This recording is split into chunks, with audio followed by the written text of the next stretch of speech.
Coventry in the West Midlands, a bustling city with a population of over 300,000. It was here that the 39-year-old's life would take a most horrific turn. This is Zoe's incredible story of survival. As a little girl, Zoe was shy and quiet. Zoe was 6-year-old when her mother died. It was hard for both of us. I was quite protective of Zoe, and she did come out of her shell towards her teenage years. She sort of blossomed. She went from being pretty shy as a child. Now she's full on. Yeah. Got great character and strength. 13 years ago, Zoe met and fell in love with work colleague Wayne Griffin. I found her quite attractive, so we decided to... Well, one night I said we were going for a drink, and I said a few of my friends were coming as well. It wasn't the case. It was just me that was going on my own. So Zoe came, and we had a drink, and it led from there, really. I met Wayne at work a long time ago now, and we met each other, had a great relationship, but we were very both of us were very career-driven at the time. Zoe and Wayne were together for 2 years and had son Cameron, now 11. But the relationship was under pressure and they split up.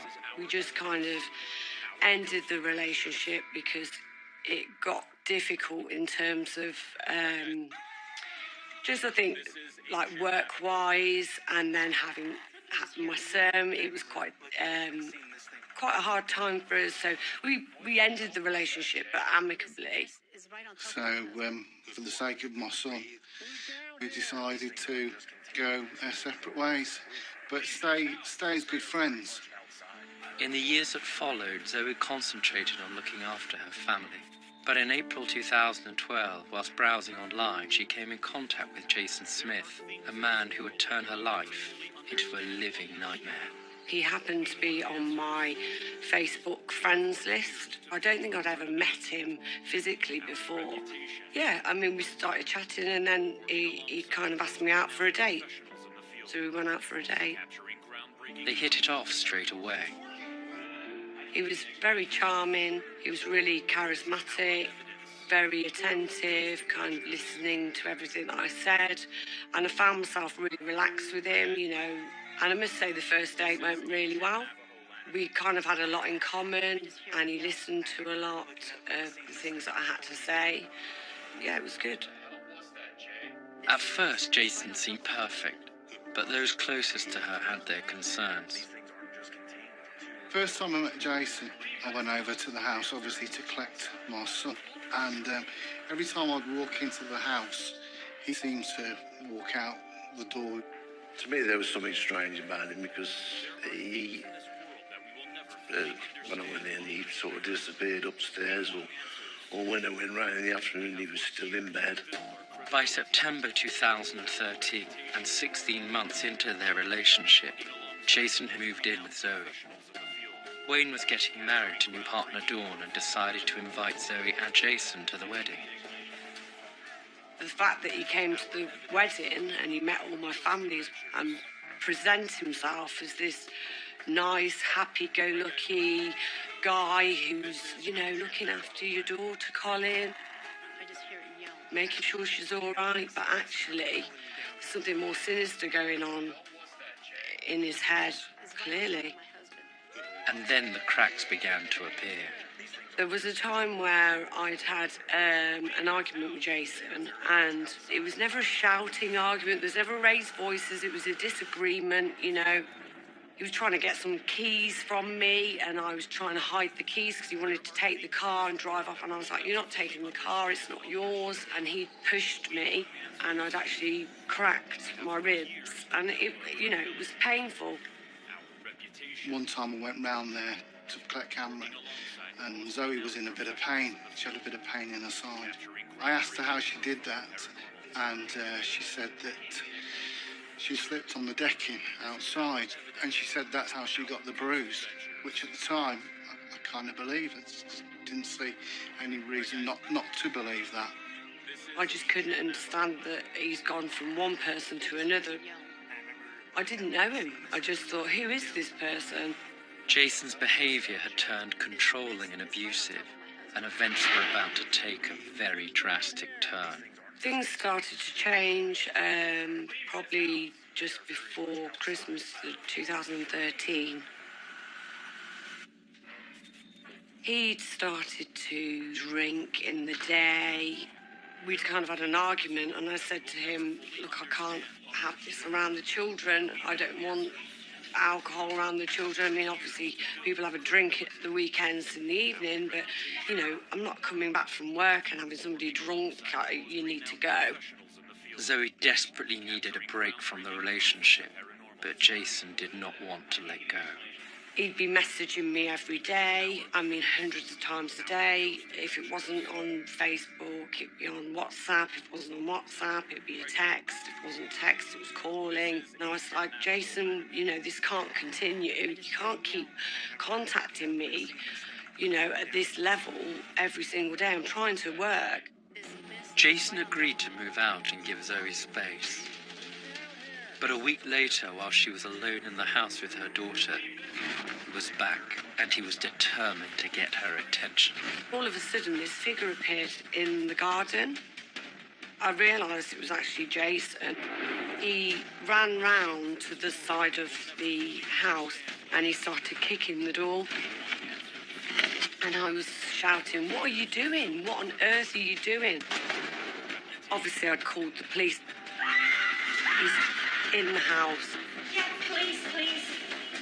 He was like, I'm sorry. And I said, what the hell have you done? You need to go. The police are on their way. So he ran off up the road, and then a couple of minutes later, the police arrived, and they went after him. They caught him up the road, and he was arrested and charged with criminal damage. He was released on bail. But being on police bail did not stop Jason. He kind of upped the contact. Now, there was nothing I could do. I thought, I'm going to have to manage the situation myself. February the 2nd, 2014. After weeks of calls from Jason, Zoe finally decided to pick up the phone and arrange to talk to him face to face. I answered the call to him and said, look, yes, I will meet you. We'll go to a public place where I choose, where I know we're going. And, you know, it was like the old Jason was back. He said, look, I have made changes. I am going to change. I'm sorry. I was like, well, you know, okay, fine. You know, so in the end, we decided that we'd go back to mine. Zoe invited Jason back to her house to talk, but deep down, despite his promises to change, she knew the relationship was over. And so the evening kind of ended with me saying, you know, that is it. It isn't going to just go click back to how it was, because too much has happened now, things that I can't really forgive. So I went to bed and I left Jason downstairs. With Zoe upstairs sleeping and Jason downstairs, her worst nightmare was about to begin. The next thing I remember is being woken by thuds to my head. I just had a kick to the head, and it literally launched me from one side of the bed to the other onto the floor. He just started stamping on me. It was like an out-of-body experience. The vicious attack continued. The next kind of memory that I've got is coming round at the side of the bed, and I could see my hands were all mangled, basically. There was blood everywhere. My head, I could feel, was absolutely swollen, enormous. I thought, I've got to get out of here. Like, he's literally going to kill me. In a brutal attack that lasted over 8 hours, Zoe makes a desperate attempt to get help. But will the emergency services arrive in time? Coming up, Zoe fights for her life. I was pleading with him, saying, I'm dying, Jason. I'm dying. I need an ambulance. Get me an ambulance, please.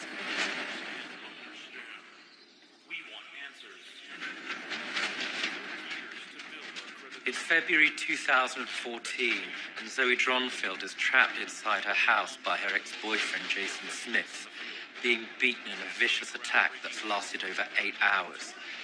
Zoe knew that she must escape if she had any chance of surviving. I thought, I've got to get out of here. Like, he's literally going to kill me. There was all blood all down the stairs. As I called 999, Jason walked in the room, so I threw the phone onto the sofa. And I thought, if it connects, they'll realise something serious is happening. At this point, I was pleading with him, saying, I'm dying, Jason. I'm dying. I need an ambulance. Get me an ambulance, please. And there's a 13-minute 999 call, which I'm in the background pleading for my life, basically. For Zoe, she would have, throughout that whole experience, have believed she was going to be murdered. Because with every punch and with every sustained attack, she would have felt weaker, she would have been losing blood, and she would have seen that this human being that she thought she could trust had turned into a monster. But Zoe's 999 call had worked, and the emergency services arrived at the house just in time. Next thing I remember is being in the bay in the hospital, and Jason was actually in the next bay shouting. And I mean, it's frightening, really, to think that the perpetrator, the abuser, the attacker who's done that to you is feet away. Meanwhile, her father Colin and ex-partner Wayne need to be informed. My sister-in-law rang me up and told me not to panic, so I panicked straight away. So that's what's up. She says, well, Zoe's in hospital. I said, what's happened? And she said that Jason had attacked her. My phone had 15 missed calls, which was, you know, I get missed calls through what I do, but 15 seemed too many. And checking on my phone again, it rang again. And I thought, I've got to answer this. And it was West Midlands police. And the first thing they said is, where's your son? I said, my son's with me. Why? They said, oh, well, his mum's been took into hospital, unconscious. When Colin and Wayne arrived at the hospital, they were horrified by what they saw. Zoe had devastating injuries. She had bleeding on the brain. It actually stamped on her head, and it'd gone on for multiple of hours. He'd also broke both her wrists. She looked 80 years of age. Her head, like it'd been inflated with a bicycle pump. I walked into the cubicle where she was, and I just broke down in tears. She could hardly talk. Her hair was all had blood in it.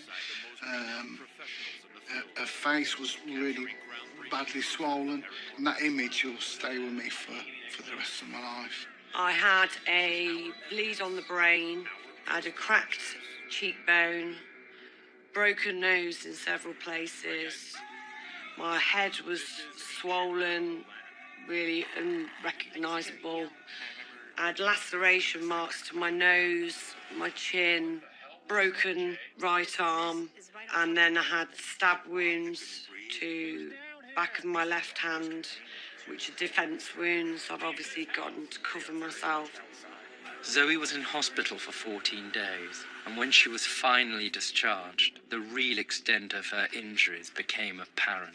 My memory was not good. I wasn't retaining I was retaining instant information, and I had long-term information, but kind of something that had happened recently, that kind of information was hazy. And that's when I got in contact with David Kilmurry.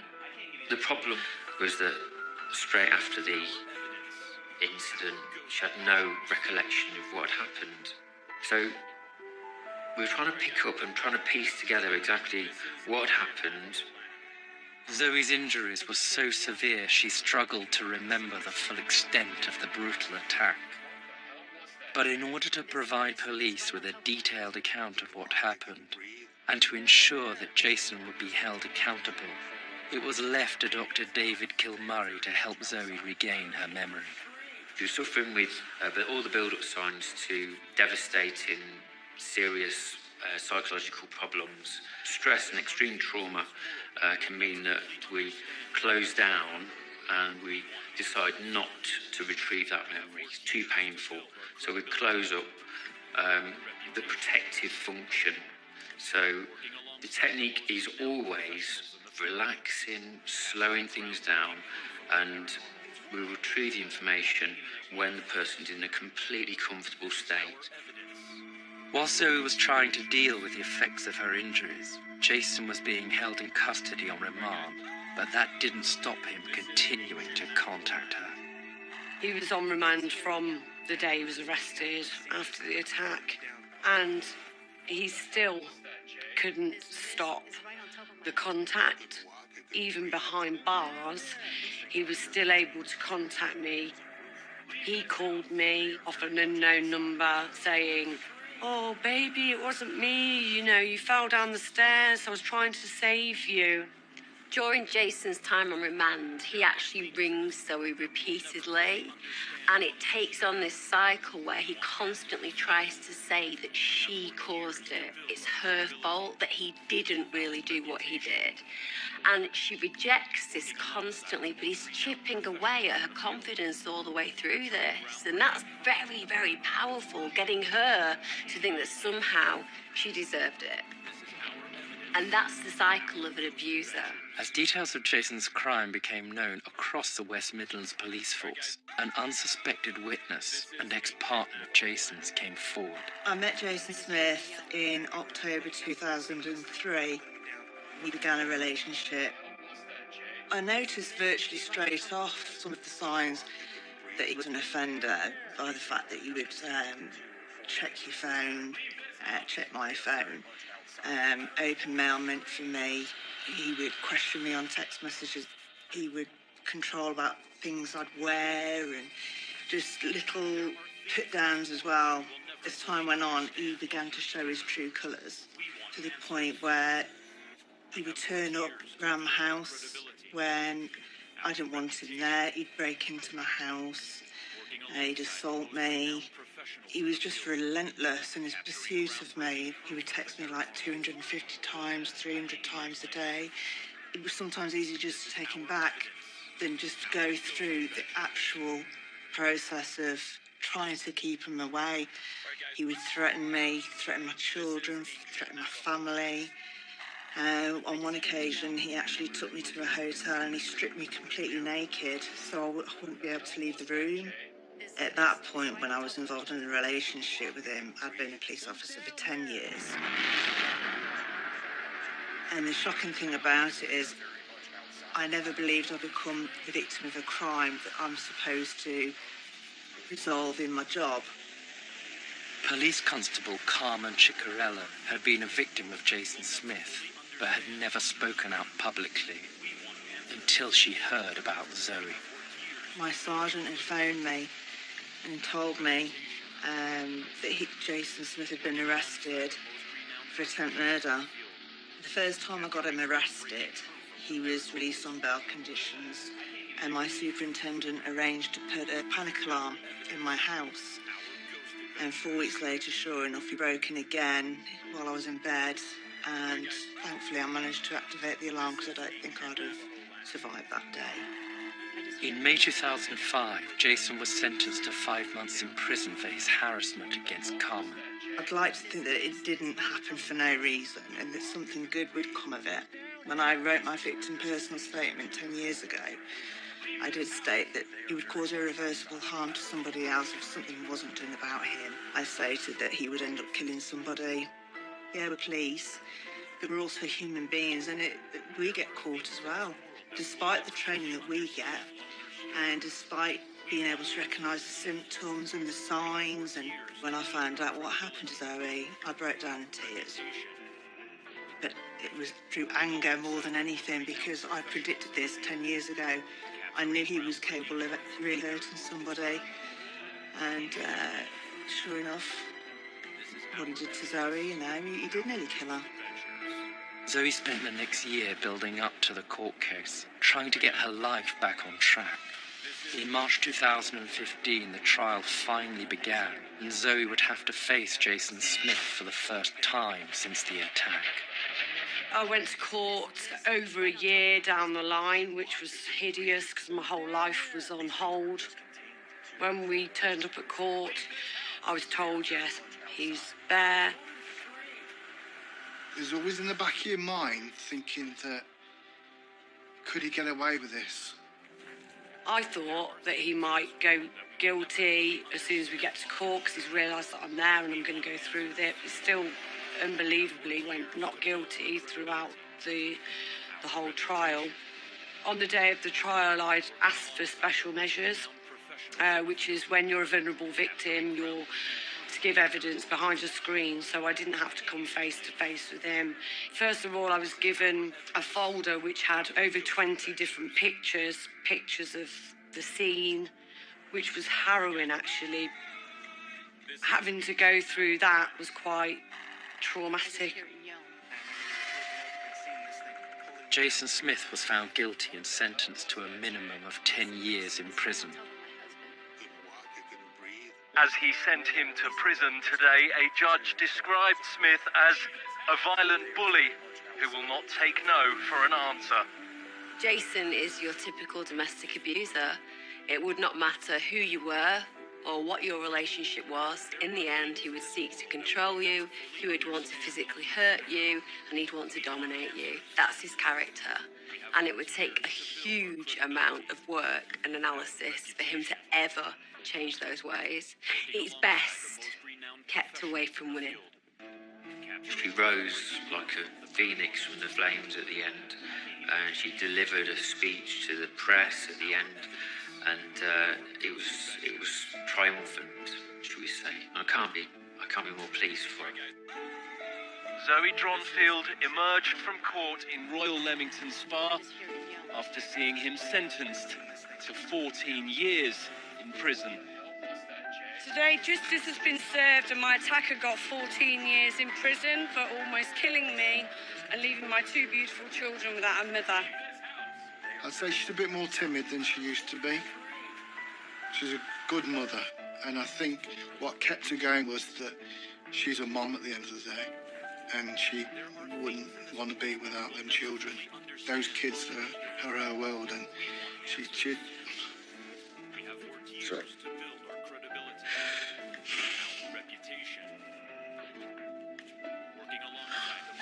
I just couldn't see Zoe without her children, and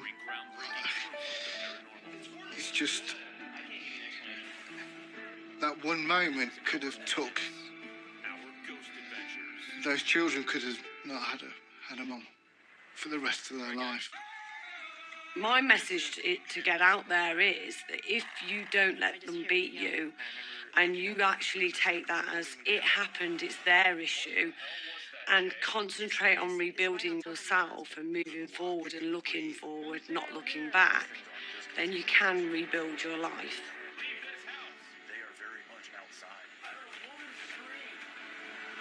Zoe was incredibly lucky to survive such a brutal and sustained attack. Many, sadly, are not so fortunate. After being convicted of GBH, Jason Smith was sentenced to 10 years. Months later, he tried to appeal his sentence, but the Court of Appeal rejected that request. Back to where I was a shell of my former self. I don't even recognise myself back then. And it's very difficult for me to go back there and even think about that. I want to move forward. And that's kind of the work that we did. It was constantly moving forward, putting all the negativity away in boxes, moving on and getting on with my life.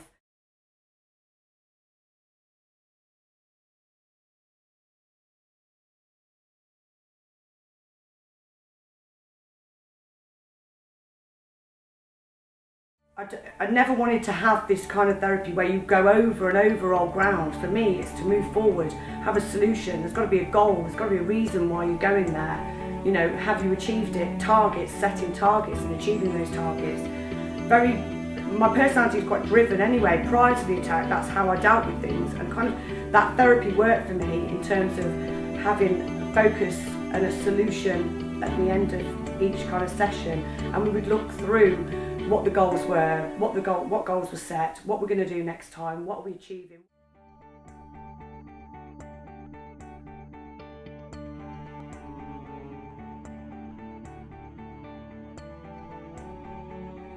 We work together on confidence and confidence building and being put outside of your comfort zone, I suppose. So we did the flooding sessions, which was around the handling knives. Obviously the attack involved knives, so we kind of flooded and did that work, which was great. After the attack, whilst I was still in hospital, I did some memory testing, and I'd suffered short-term memory loss, and I was struggling to retain information. So we did some work around memories and retrieving memories and holding on to information,